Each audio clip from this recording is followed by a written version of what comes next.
Hi, my name is Shovelclaws, and I'm sorry. Welcome to Fragrance Point. This game is a really game of all time, released earlier this year, and my god is it kind of sick. It's a surprisingly good speedrun despite what you're gonna see throughout this run. Don't let the visuals fool you, this game is really special and I would really recommend everyone go try it out, because it is frankly fantastic. This is good ending. We'll get into what that means when we start the run. Go ahead and overwrite our save. Time will begin when I skip the tutorial. Ever so nice. So in 3, 2, 1, go. And welcome to the Fragrance Point. The Fragrance Point is the spaceship that we're on, because of course we're in outer space. Look at it. Look at the game. And yeah, we're in for a ride over the next about 20 minutes. This game is a really fantastic 3D platformer Metroidvania type exploration game where you play as this alien guy, who I'm pretty sure is a biblically accurate angel. And we're here to find out what has gone wrong on Fragrance Point. So, to start out the run, I'm going to try for a pretty hard flip through this ground here and talk to this guy in the terminal. This is this first area we're in. You may have noticed some of the movement of this game kind of schmooze. So this alien guy is equipped with a booster pack that sends him absolutely flying, as you can see, and is a huge reason this game is a super sick speedrun. Additionally, we have a few collectible abilities. First and foremost, we just got the Whim Hive, which is needed for this category in specific, so we'll talk about some of the reasons why in a little bit. But additionally, we have 2 abilities right off the rip. So like I said, this is kind of a Metroidvania where we're going to unlock new progression items throughout the game, and that will allow us to do more things. The 2 items we start out with are, of course, our ability to talk, and also our ability to shoot lipstick at people. You know, the 2 essentials, really, of any good platformer. These 2 items are pretty good on their own, but the lipstick is perhaps one of the best items in the entire run, because it allows us to do stuff like that. This is called lipstick boosting. We don't really know why, and by we, I mean me and one other person. That is we are the only 2 runners of this game. But whenever using lipstick and boosting, you just kind of break the speed cap, and it allows you to go just Mach 5 instantaneously. We really don't know why this happens, but you know what? None of us are complaining. And it is a big reason the speedrun is really sick. To start here in the sewers, we're here for our first progression item. We have to kind of play Katamari with these weird head crab looking guys. And once we roll them all into one mass, I guess you could say, they will sacrifice themselves and give us the nut. Nut spawns these little homunculi, who we can use to create explosions and stuff. And it's kind of awesome. We're gonna use these homunculi in order to get our first whim. Whims are required collectibles for this category. Good Ending requires you to collect 9 whims and progress the storyline with 1 specific NPC. And that's kind of it. And once we do those things over the course of the run, we will... Oh my god, that was a sick lipstick boost to the wrong part of the terminal. Damn it. Or the port, rather. Once we do those 2 things, we're able to get the good ending in the final area and fight the true final boss.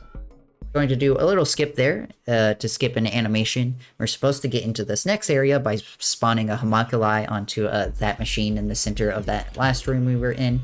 We're going to instead climb out into the exit, and that puts us right up here. Push this guy in front of this door to open it up with its voice activated console and hit the big red button that we're probably not supposed to. But we're here to see what happened and make it worse in a lot of aspects. This is the generator. By pressing that big red button, and my OBS will lag here for a second, sorry. We're able to, I need to platform out of here. There we go. We're able to grab the collectible in the center, which allows us the power of electricity. And these will power on certain, mechanisms throughout the game. This one is taking its sweet time, damn. And then we're out of the generator for good. There aren't any whims in here to collect, thankfully. Or there is one, but it's a relatively easy one. And then we're skipping a small movement puzzle by climbing out over the wall there onto that platform. And now we're gonna get into wrong warping, because of course this game has wrong warps. Why wouldn't it? Look at it. So what I'm going to try to do here, and I'll attempt it until I get it, is climb out of bounds here. This is good enough if we can get this jump. Very nice, first try. Then we're going to fall into this hidden little load zone, and then on the pause screen, there is a retry button. That retry button will respawn you just wherever you last exited from. We're going to do that twice. The first one is to warp to a different area that we're going to come back to later. And then we hit the the load zone of that area in order to load back to the entrance of the port, which is that little three-pronged area we've been in this whole time. And that allows us to warp into the showroom. In the showroom, they're kind of making a children's program that has brainwashed a few too many people, so we're here to put a stop to it. Kind of like the children's YouTube of this game, and I know that's a phrase that is quite strange, but trust me. By doing that, we're able to then go to the party room, and the party room is where we're going to get our next progression item and an additional whim to get that good ending for us. So into the party room we go, and in this party room we'll see my Scarab. It has gone, and he's having a great time. He was hypnotized by one of the characters in here was hypnotized by that children's TV show, and so he blocks our path until we go take care of the TV programming that makes you lazy and evil. I'm sure this is not a commentary on anything going on in our society right now. And then by defeating these worms, we're able to get the Worm Blade, which is one hell of an item name. It allows us to chop down certain materials, and this is a very important upgrade. We will be using it quite a lot throughout this run in order to unlock certain areas of interest to us. Then before we leave, we're going to do another glitch where we have these big jump pads. And if we hold jump and use our jump as we launch off of those jump pads, we're able to then get extra height off of them. We don't really have them call them anything. I call them super jumps in passing, but you know, two runners, I just kind of call them my own thing. And that takes us into this cutscene where we meet the main antagonist of Fragrance Point, this guy. He's the one controlling the ship, calling the shots. So he's the one that we got to take down, and frankly, we won't be doing that, because he'll take care of it himself. We're not going to see any of it. We skip the rest of the cutscenes. This is the only one we watch, because of a pretty big skip later on that we're going to see. Let me split for that. On our way out of the party room, we're going to use the worm blades in order to cut down this glass. Behind here is a whim that we need to collect. Then we're going to lipstick boost to the showroom once more. The showroom has one more thing that we need to do, I've mentioned it once or twice, but that NPC quest that we have to do. There's this guy in Fragrance Point, and he hasn't really found his point in life, let's say. And so he's trying a bunch of different stuff, and one of them is auditioning for this children's program, and we have unfortunately crushed his dreams once more. But don't worry, he will find the most important point in life, which is saving Fragrance Point, much later on. After the showroom is done, we're never gonna go back to the hellhole that is the showroom. We will enter into the office, help this guy out of this room, and open the elevator. We were here earlier when we did that wrong warp I was talking about. You actually wrong warp into this elevator and then wrong warp out of that elevator in order to get back to the terminal, which is really sick. It's a really cool trick. But our elevator is supposed to take us to the office, where we are going to mine cryptocurrency. Yes, my favorite activity! That is not a joke. There's a wizard to my right that you'll see in a second. We have to shut down the power by running too fast on this treadmill. There we go. And this wizard here is obsessed with profits, and so he goes through this ritual that spawns this coin dude, and can also take all my money. I guess I need to have him use the spells again because he didn't hit the coin. But this big cryptocurrency will get hit by those spells and drop infinite money. But we're gonna take it for ourselves, keep it out of the hands of that guy, frankly, because he is not passing the vibe check, and use that money to our benefit. So first, we're going to get blocked by that. Use the currency to open up this secret area. And this jump is deceptively hard. There we go. Get a whim, and then we're out of here. So, there we go. This game is really hard to control. I haven't really mentioned that yet.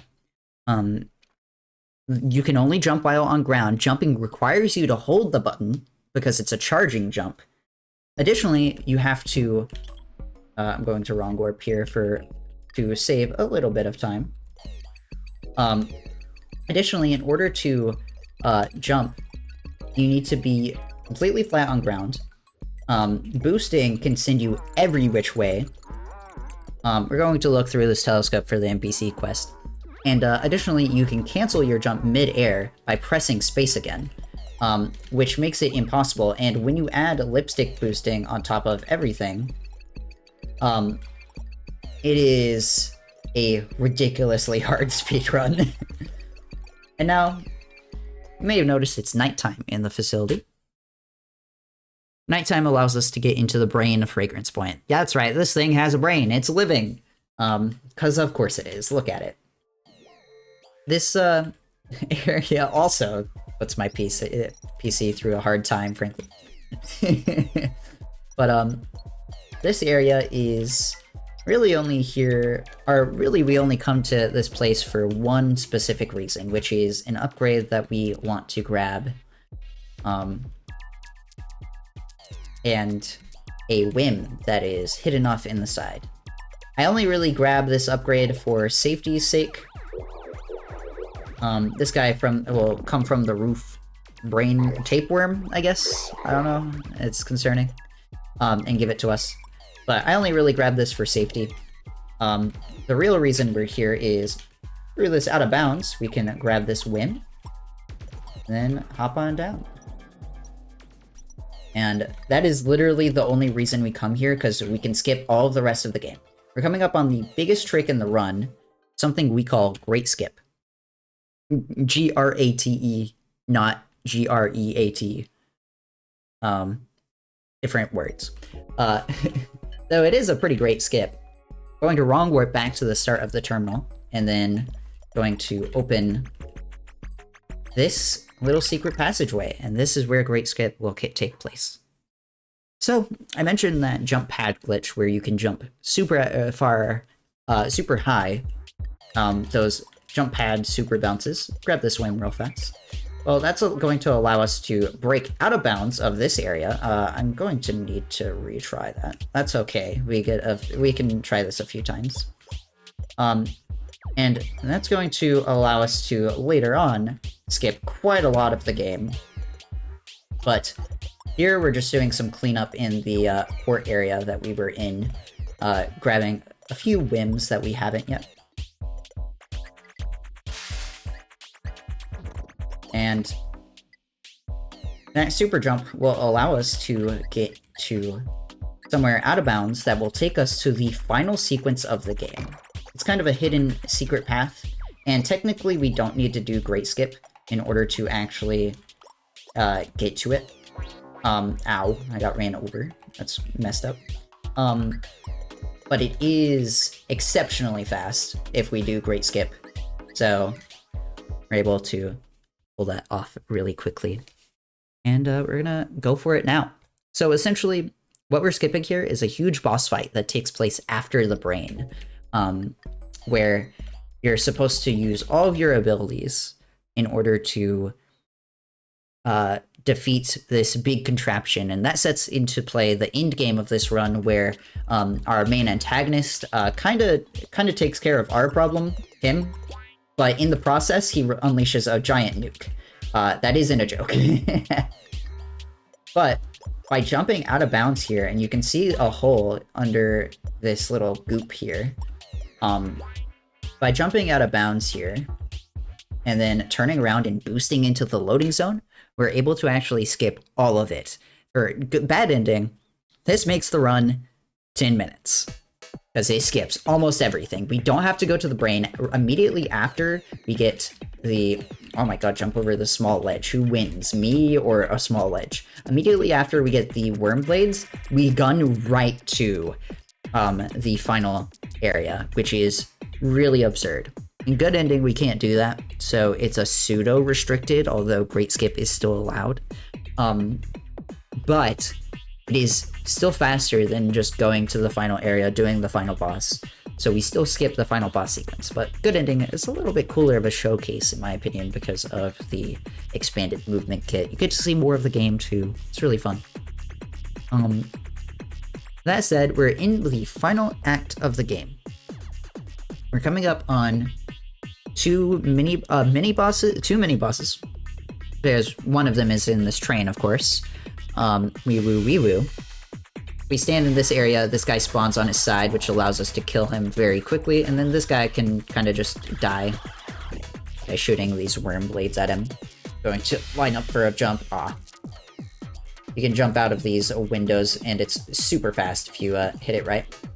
But after that first mini-boss, we're going to talk to our good friend who has an uncertain point in life, and he is going to access the kill switch of this game, cyberspace. Well, that's gonna be in a little bit because we have another mini-boss.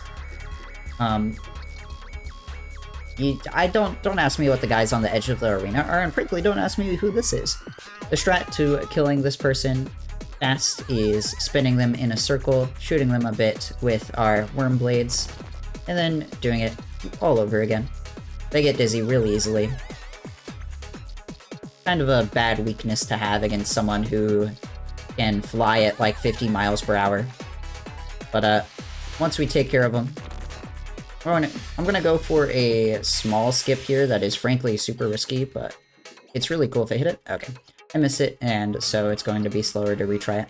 You can skip that little door opening by hitting a very well-timed slope jump. But our friend here is going to find his purpose in life and get used to his legs. That's right. That's his purpose, getting used to these weird legs he has now. He's going to open up the gizmo, the gadget, if you will. And these are what we will use our whims for. We're going to toss them all in, and this will open a portal to cyberspace. And you are not ready for what cyberspace looks like, frankly, because it is absurd. But we're gearing up to transform. And that will be where we're going to get into our final boss. It's really hard to describe what comes next because we're you know I don't know why it takes this turn. We transform into our soul, and we're going to traverse through these menu options very quickly by shooting our soul, I guess? Shooting with our soul, I guess. This traversal is really difficult to explain. I don't really know what I'm doing, low-key. I just shoot the menu options and move on. But this is where, after we hit all of these kind of nodes, and don't ask me what these nodes mean, I can't tell you, I don't know. We will be able to take on the final boss. Something went wrong here. I think I have a rough idea of what it would be. Nah, we got right into the boss. This guy. I guess this is the soul of the guy, of the antagonist of the game. But essentially what we have to do here is play a little bit of Star Fox 64, where he's going to shoot these big sun things, and we have to shoot him back. This thing is ridiculously hard to control, and also get ready on time, because this is the final boss.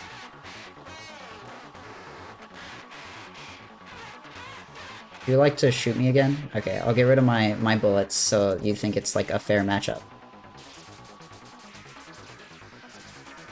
There we go. And we're coming up on time very shortly. One more shot. Oh my god. It is ridiculously hard to control this. I just have my mouse. I am focusing on my aim.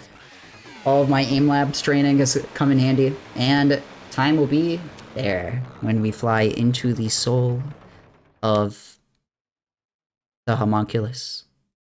And that is Fragrance Point Good Ending. We have sacrificed ourselves to stop this big scary nuke and saved the facility. This game is really strange, but it is frankly incredible. I remember playing this game for the first time, and I really don't know what it was, but it kind of spoke to, it speaks to you in a very strange way, probably in an alien language. Fully convinced this game was made by an actual real-life alien, but Fragrance Point is now set free to roam the space that surrounds us, and probably destroy a few lives in the way. Quick shout-outs, rest in peace everyone on that planet. I give a quick shout out to the other runner of this game, Ashley. Incredibly good at this game, routed out a lot of good ending. Has a world record in bad ending by maybe 10 seconds. It's extremely close. This game is ridiculously hard to actually speedrun. Like, no joke, it is challenging to control. But it is ridiculously fun. Also big shout out to Harper Ball, who is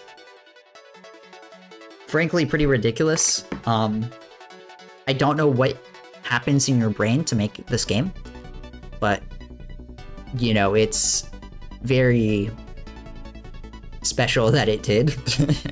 You know, very few games come out like this, and I think it's really quite tragic more people don't see games like this. So if this looked interesting to you at all, definitely play the game. You don't have to speedrun it if you don't want to, but it's a really fun time if you get into it.